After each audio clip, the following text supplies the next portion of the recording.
We have a dragon, we have a giant mech, we got the Doomslayer, we got a shield. So, yeah, you just try to cherry pick all the elements you feel like give them the best impression. And it's kind of a roller coaster ride, summer blockbuster kind of story, lots of twists and turns, very fun, purely entertaining, you know. But it should be good.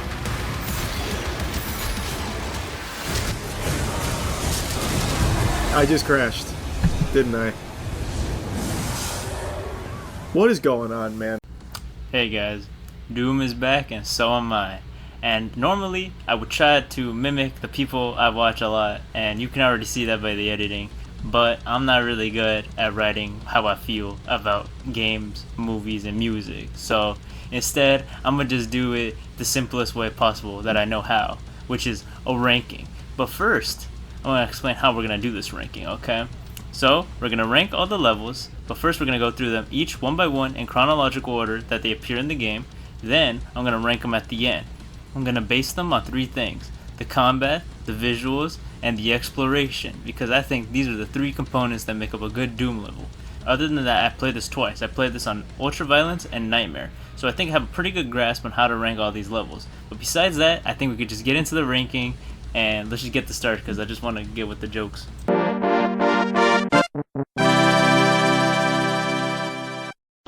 Village of Kalim is the first level of Doom the Dark Ages, but there's also a bunch of tutorials. You walk into a room, you kill a bunch of goons, and rinse and repeat. That's the whole level. There's some exploration, not a whole lot. There's about a couple of secrets.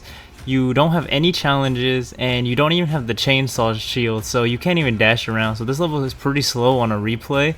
But other than that, it has some fun stuff in it, like you walking through the bunch of sentinels and they're fearing you, and they're like, hey, don't look at him, he's dangerous or whatever. You also have the ending where you're shooting a bunch of enemies. There's like bombers, suicide bombers trying to kill you, and there's the big Gunga guy who's coming after you at the end, and it's like action-packed or whatever. Pretty fun stuff. The music's kind of slapping. It's the song from the trailer, so it's pretty good. The only problem I have with this level has to do with the whole game, but the tutorials are kind of obnoxious. You have some of the tutorials where they're just like little pop-ups, like just right there, boom, you don't even have to think about it. And other times it just stops the game, it pauses it, and it makes you read it. Okay, you read it, but you can't just press A, you have to hold A, and that just, it's like 5 seconds, but that junk adds up, so I just have to knock it down because this is where the first time you notice it, and so I turned them off in my second playthrough. Overall, a fun start, a good tutorial level, showing you the exploration, the combat, and what you're going to be doing, setting up the plot. I won't go too deep into the plot because, to be quite frank, I don't really understand it myself. It was just a lot of hype moments and aura, but I mean,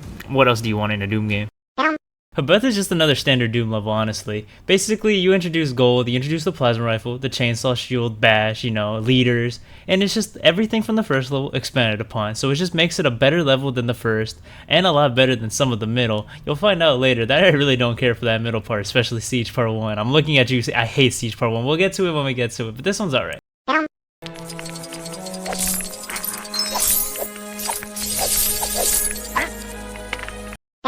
Alright, here we go. The middle chunk of Doom that I don't really care for. It's not that they're bad levels, they're just, Doom levels. There's nothing special about any of them, really.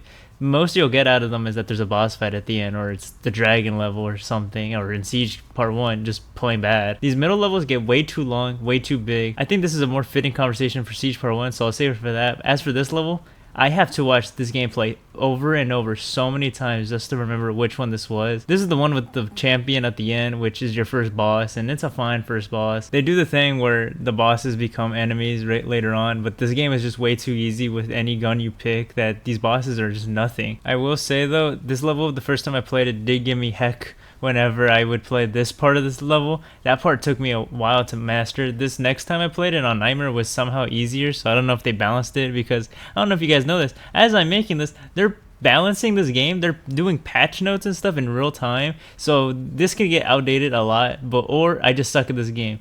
But the super shotgun's not as good anymore, and apparently the Impaler's the best weapon now. They're doing it in real time. I can't even keep up, and I'm already not good at this game, so let me just, next level.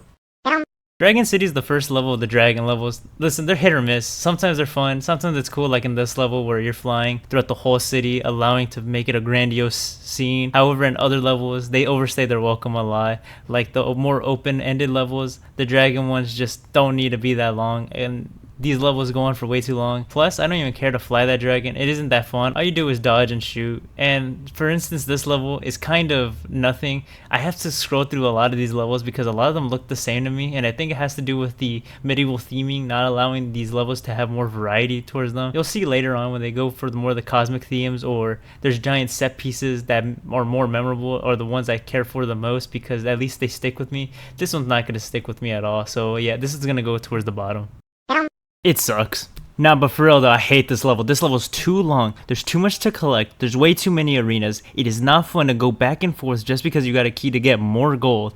This level is just, no, never. Do not make this ever again. I hate this level so much. This part, this section right here, took me way too long to complete. Now you could be like, oh man, get good, get better. How about this? Don't make it suck. Listen. All right, that was, I'm just salty, okay. But this, I gotta get into my criticism about Doom, the Dark Ages. Too many collectibles that I do not care about. Look at Doom Eternal. What do you get? You get the crystals to upgrade your ammo, your health, or your armor. You get 2 of them and you upgrade something overall. You have the toys, so you can look at the models. Okay. You have the batteries that unlock more of the coins that allow you to get more upgrades for your character, plus more skins that this game is severely lacking in, well, at least in variety. They're all the same skin except different colors. Think about Doom Eternal. You have the Doom 2016 skin, the classic Marine skin, the zombie skin, the Sentinel Barracks skin. There's so many variety in the skins, which makes you more incentivized to look for them as well. In this game, all you have is gold, which... look how much gold there is. That's way too much gold to collect. It is way too much, and it's not fun. All it is just walk through it. It's not fun. Gold is not fun to collect, especially whenever you're replaying the game and you already know the 2 guns you're going to use. You have no reason to collect this at all. Plus, the way that Doom Dark Ages is structured, where you only need to have 1 to 3 guns that you like and you don't have to swap between them like in Doom Eternal or 2016, there's no incentive to collect gold, and it's just there cluttering up the screen. Toys are the only collectible that are still from the first 2 games, and they're fine, they're cool, but they're the only collectible that actually kind of give you something in return, which are just character models. But even then, that's not that fun because you're going to be seeing those character models a lot in the game. I think this could have been a great time to give you some concept art or a sound test maybe. You have the rubies and the crystals. I forgot the crystals are called, but basically you get them, you upgrade your weapons, and it's the stronger the upgrade, the more rubies or crystals you're gonna need, right? I think it should have been one of them. I think the amount of gold they throw at you should have been enough to where you upgrade like the 3 favorite guns you want, because they want you to favor a gun rather than swap between them. So you're not really meant to upgrade all the guns, right? So I think take away one of them and just have me use all this gold that I'm collecting to where I upgrade the 3 guns. Overall, this level sucks. I hate it. This is my least. I don't. Bad. This is a bad level. This is the only one I think is truly bad. Siege Part 2 is fine. You know, it's just more castle design. You know, nothing too special. There's the beginning part with the Gatling gun again, but that part is actually scripted. You can't actually lose that part, so that kind of sucks. So overall, just another Doom level. The Abysmal Forest or whatever it's called. Yeah, this is fine. It's a nice level. Better than the castle designs, I'll say. I was getting tired of those, but you know, it's just a forest. Nothing too special. You do have a champion boss at the end, which is cool. And you do have this part where there's a sword going through a titan. That part's sick. But other than that, not too much to talk about with this level. And Central Forge is fine. It's a circle. The Forsaken Plains starts off with the title card, which it just says hell. That's sick. That part's really cool. That gives it bonus points. These last few have nice interconnectivity. So the last one, you're repairing the mech. This time you start off actually using the mech. It's actually a mech level, which you know how that goes. Let me bring up the footage again. Do I need? Yeah, there you go. Sentinel Command Station is one of the best levels in the game. It's linear. It isn't as open world as Siege Part 1, but it's fine because it's so fast paced and to the point. The combat and the exploration just work in tandem with the actual story it's trying to tell. Overall, I think this is what most of the Doom levels should have been, but they trying to experiment, and that's fine. I'm not going to knock them for that, but this is my type of level, so this is going to end up high. Spoilers. This is a dragon level, and like I said before, I don't really care for them. This one's fine, though. It's not too bad. The only thing I got to say is this one arena took me a while, but again, maybe that's just because it suck. But overall, it's just the dragon level, so not my cup of tea, but, you know, it's fine. This is the Spire level, and it's a little gray. It's a little dull, but, I mean, that's the point. The highlight, obviously, is the Cthulhu in the middle, or the old one. That thing is just terrifying, and I hate it, but I actually like it at the same time. Okay, here's the start of the cosmic levels. This is when I think the game actually gets really, really good. This one has the distinction of lining up the eye to the hole and you throw your shield. It's not like a crazy gimmick and they don't really use it a lot, but that's just the part I remember a lot about this level. I also remember not being able to find this one secret on the screen right now. For some reason, my brain just couldn't find it. So, yeah. Siege Part 1, take some notes. This is how you do an open-ended map. You have only 2 objectives and they're on each end of the map, and in between is the exploration optional stuff. That's how you do it. It's not hard. That's all you gotta do. Siege Part 1, please, if you're gonna do more open maps like this, just do it like this, please. I love this level. This is a good level to me. I think it has the right challenge and the right exploration. The exploration is actually kind of fun. The wolves got on my nerves a little bit, only like one of them really, but that's about it. You know, good level. This is just a good level. This is a good level. Did you guys know it's a good level? These are getting more and more cosmic as the seconds go, but this one has the distinction of just being that purple level. I don't know if you know, the purple with pirate ships, and that's all I remember about it. There is one part where you're swimming, and the swimming is kind of slow in this game, I will say, so I have to knock it a little bit for the swimming, but they also have this one part where you're swimming in the water, and you can see one of the tentacles just swimming through, and that gave me PTSD to one of the most nichest things I could ever think of, where my Disney Infinity fans at? You play the Pirates of the Caribbean playset, and there would just be a tentacle that would just pop up. That thing scared me as a kid, and this junk brought me PTSD. Belly of the Beast is a fun level. It's a very creative one. You have to kill Cthulhu because you just got eaten by him, and you have to kill him from the inside. That's just creative. That's fun. It's a little gruesome. You got to break his internal organs or whatever. Eventually you do, and you actually have to replay the level you just did before, and you just see his body, his carcass just there, and you just came out of him. It's wild. I like this level a lot. Harbor of Souls is the beginning of this zombie arc that the Slayer goes on. It doesn't really change gameplay. I think it would have been cool if they had some kind of gimmick when you're playing as a zombie, but other than that, it's just a cosmetic thing. Even your little icon at the bottom changes, so that's kind of fun. I like this level a lot. The key cards are changed to skulls in this one. That's kind of fun. It also has a great ending where you ride on top of the pirate ship and then you start taking control of it after you just fought a giant wave of enemies. But before you do that, you have to make a payment to the gatekeeper, and instead of paying him, the Slayer just pulls out the shotgun and blows him up. That's fun. Resurrection, big old level like Siege Part 1. Not as bad as Siege Part 1 because you have some upgrades at this point, but still not my cup of tea. You do have a boss at the end, the Cream Maker, and he's not too bad. He reminds me of the Nomus boss from Plants vs. Zombies. That's count them, 2 references to Plants vs. Zombies in the video.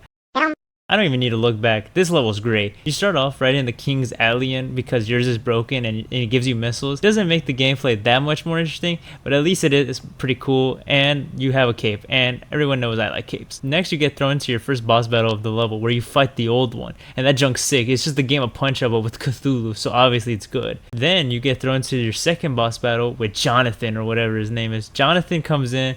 He's not too bad at first. He's also pretty generous by giving you health pickups in the middle of battle. Then he gets into his second phase where he grows wings, but again, not too bad, just a little bit faster and a little bit more parries you gotta do. He kills your dragon, and at this point I thought that they were gonna give the Doomslayer some kind of buff, but they didn't, so you just have to fight him again. He doesn't get that much harder with each phase, so he's not that great of a boss, but it is a great finale to the game when it comes to killing Jonathan from this planet, because Jesus, he kills your dragon. You just hate this guy. You just want to kill him. You just want to see him die. And then he goes to hell, and then you follow him. The junk is raw as heck.